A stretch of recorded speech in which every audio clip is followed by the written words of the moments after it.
E aí, pessoal dos elementos, aqui quem fala é Matheus Queiroz, criador do canal. Como é que vocês estão? Tudo bem? Bom, gente, estamos aqui em mais uma videoaula para dar continuidade ao nosso estudo a respeito da regra de 3. E nesta aula nós iremos estudar a regra de 3 composta, que é aquela onde a gente tem 3 ou mais grandezas envolvidas, beleza? Pessoal, que ainda não assistiu a nossa videoaula sobre regra de 3 simples, eu vou deixar ela disponível aqui no card. Essa aula é muito importante porque lá eu explico o que é uma regra de 3, diferencio a regra de 3 simples para a regra de 3 composta, mostro como que a gente faz para resolver problemas que envolvem a regra de 3, seja ela simples ou seja ela composta, e faço alguns exemplos, tá? Então, esta aula de agora, ela é muito importante, mas a primeira ela é mais importante ainda, porque com base naquela aula nós iremos conseguir desenrolar essa daqui, beleza? Então, bora lá. Bom, gente, olha só o que diz aqui, ó. Vejamos como resolver problemas de regra de 3 composta através de exemplos, utilizando, para tanto, a técnica desenvolvida na regra de 3 simples. Então, por isso que a nossa primeira aula sobre regra de 3 simples ela é tão importante. Nós iremos utilizar aquela técnica que a gente desenvolveu na regra 3 simples para resolver aí os problemas de regra 3 composta. E vamos para o nosso primeiro exercício resolvido. Vamos ver o que ele pede, né? Olha só. Um ciclista percorre 75 km em 2 dias, pedalando 3 horas por dia. Em quantos dias esse ciclista faria uma viagem de 200 km pedalando 4 horas por dia? E aí? Bom, a gente já percebe que é um problema de regra de 3 composta, porque nós temos 3 grandezas envolvidas. Não é isso? Quais são as grandezas? Quilômetros, dias e horas por dia. O primeiro passo, pessoal, da nossa técnica é identificar essas grandezas, já fizemos isso, e organizar os dados fornecidos pelo problema. Olha só. Quilômetros, dias e horas por dia. A questão informa que o ciclista ele percorre 75 km em 2 dias, pedalando 3 horas por dia. Aí a pergunta é, em quantos dias, a gente já sabe que o nosso valor desconhecido está aqui, ó, em quantos dias esse ciclista faria uma viagem de 200 km pedalando 4 horas por dia? Esse é o primeiro passo, identificou as grandezas e organizou os dados. O segundo passo, pessoal, é verificar se as grandezas são diretamente ou inversamente proporcionais. Então, a gente sempre vai fazer isso levando em consideração a grandeza que tem um valor desconhecido com as outras grandezas. Tá? Por exemplo, vamos analisar se quilômetros e dias são grandezas diretamente ou inversamente proporcionais. Bom, para isso, a gente vai imaginar que essas horas por dia aqui elas sejam fixas, tá? O ciclista vai pedalar a mesma quantidade de horas por dia e a gente vai analisar apenas aqui a variação dos quilômetros e dos dias. Olha só, se a gente aumentar a quilometragem que esse ciclista tem que percorrer, obviamente ele fará isso em mais dias, concorda? Então, quilômetros aumentou, os dias também aumentaram. Só que esse aumento, pessoal, foi de forma proporcional. O que aqui significa? Que essas grandezas são grandezas diretamente proporcionais. Certinho? Vamos fazer essa mesma análise agora com dias e horas por dia. Tá? Bora lá. Mantendo agora a nossa quilometragem fixa. É uma quilometragem fixa, ela não se altera. E a gente vai analisar apenas a variação de dias e horas por dia. Pense aqui comigo, ó. Se o ciclista ele vai pedalar mais horas por dia, ele pedalava 3, agora ele vai pedalar 4 horas por dia, 1 hora a mais. Ele vai levar mais ou menos dias para realizar o percurso? Com certeza é menos dias, porque diariamente ele está pedalando mais. Então, no final das contas, ele vai levar menos dias para realizar o percurso.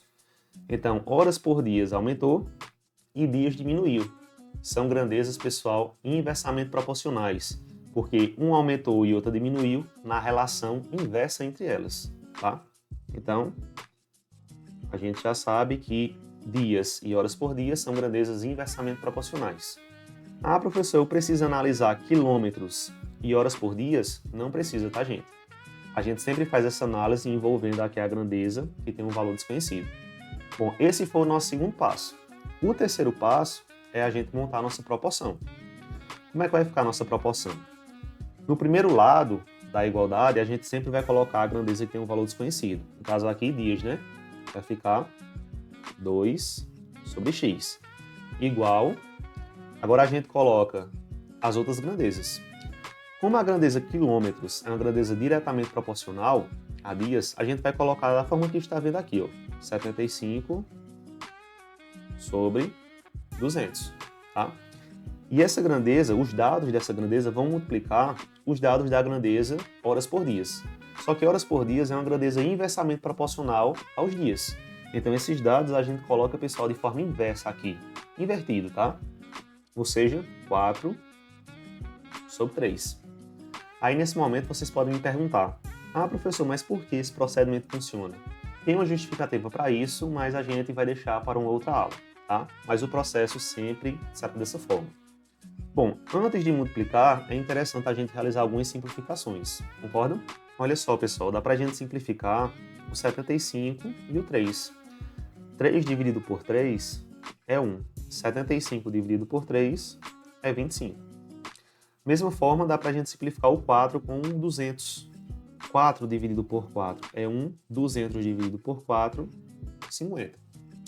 Ainda mais, né? Dá para a gente simplificar o 25 e o 50. 25 dividido por 25 é 1 e 50 dividido por 25 é 2. Então a gente fica agora com a seguinte proporção, ó. 2 sobre x é igual a 1 sobre 2. Porque 1 vezes 1 é 1 e 2 vezes 1 é 2. O que é que a gente faz agora? Aplica a propriedade fundamental das proporções, que diz que o produto dos meios é sempre igual ao produto dos extremos. Então olha só, x vezes 1, x. 2 vezes 2, 4. 4 o quê? Dias. Pronto.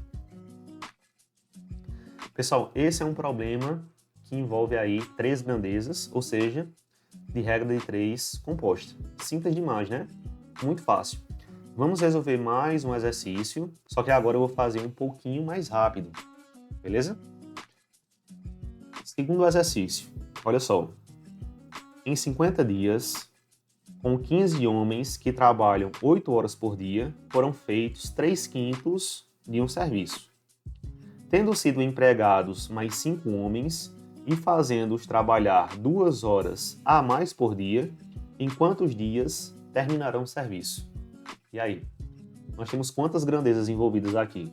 Nós temos, ó, dias, homens, horas por dia e o serviço, né? Então, dias, homens, horas por dia e o serviço. 4 grandezas. Os dados que são nos informados são o seguinte: 50 dias com 15 homens trabalhando 8 horas por dia, foram feitos 3/5 do serviço. Beleza? Aí diz o seguinte, ó. Tendo sido empregados mais 5 homens, ora, se a gente estava com 15 homens e foi empregado mais 5, então nós temos agora 20 homens. Concordam? E fazendo-os trabalhar 2 horas a mais por dia, eles trabalhavam 8 horas por dia. Se agora vão trabalhar 2 horas a mais, então a gente fica com o trabalho de 10 horas por dia. Em quantos dias, então a nossa incógnita vem aqui, ó, valor desconhecido, quantos dias terminarão o serviço? Se eles já fizeram 3/5 do serviço, falta 2/5. Não é isso? Pronto. Primeiro passo aí da nossa técnica já realizamos, que é identificar as grandezas e organizar os dados. Segundo passo é ver aquela relação, né, entre a grandeza que tem um valor desconhecido e as outras, para a gente verificar se são grandezas diretamente ou inversamente proporcionais. Bora fazer isso. Bom, vamos analisar aqui dias e homens, mantendo todo o resto de forma fixa, tá? Vamos analisar apenas dias e homens. Pessoal, se a gente vai realizar um serviço e aumenta o número de homens para realizar o serviço, esse serviço vai ser terminado em mais ou menos dias.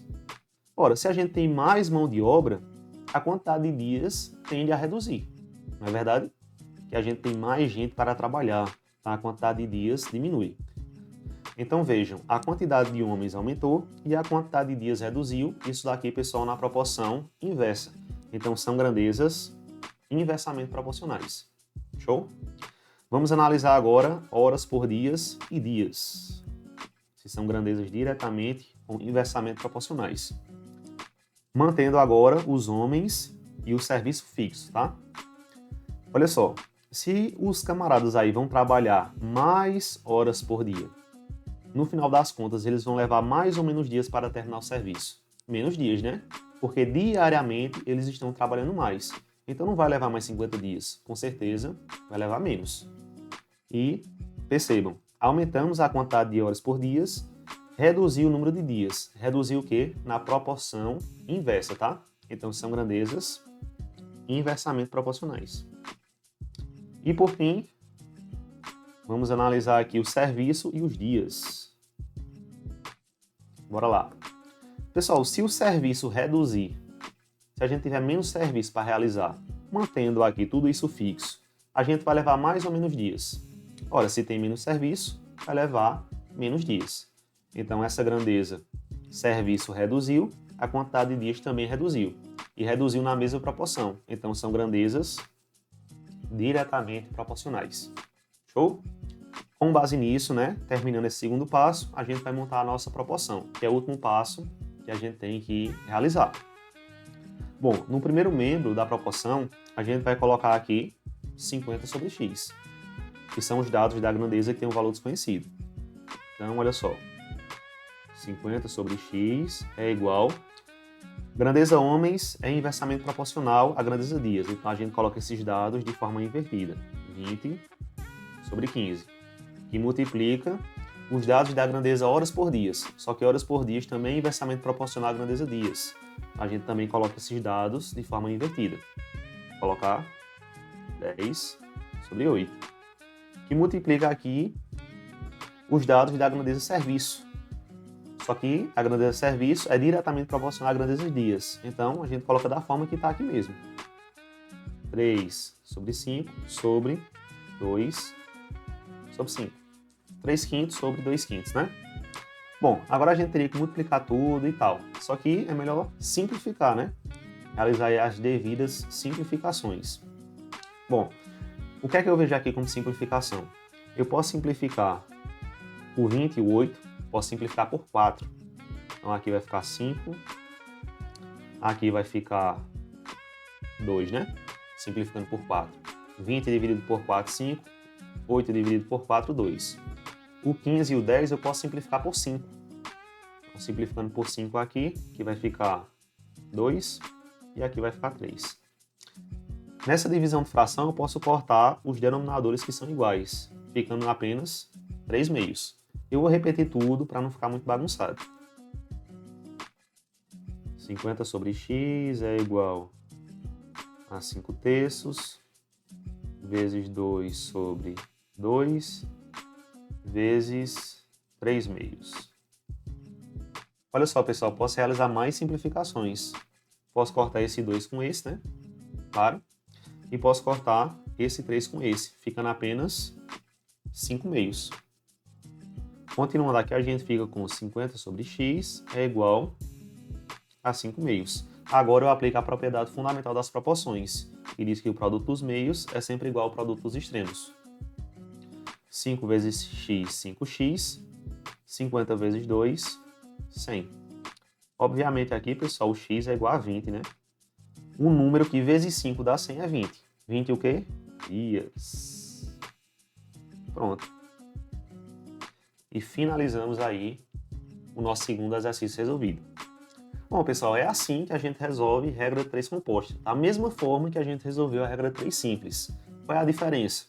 A diferença é que você vai ter mais grandezas envolvidas e no processo de simplificação aqui você não pode errar, ou então tem que saber realizar esse processo de simplificação, né? Que tem gente que tem muita dificuldade com isso. Realizar simplificações de modo que simplifique as contas. Bom, pessoal, essa daqui foi a nossa videoaula. Espero aí que vocês tenham gostado. Se for com alguma dúvida, deixe essas dúvidas aí nos comentários, que a gente tenta explicar tudo isso de uma forma melhor.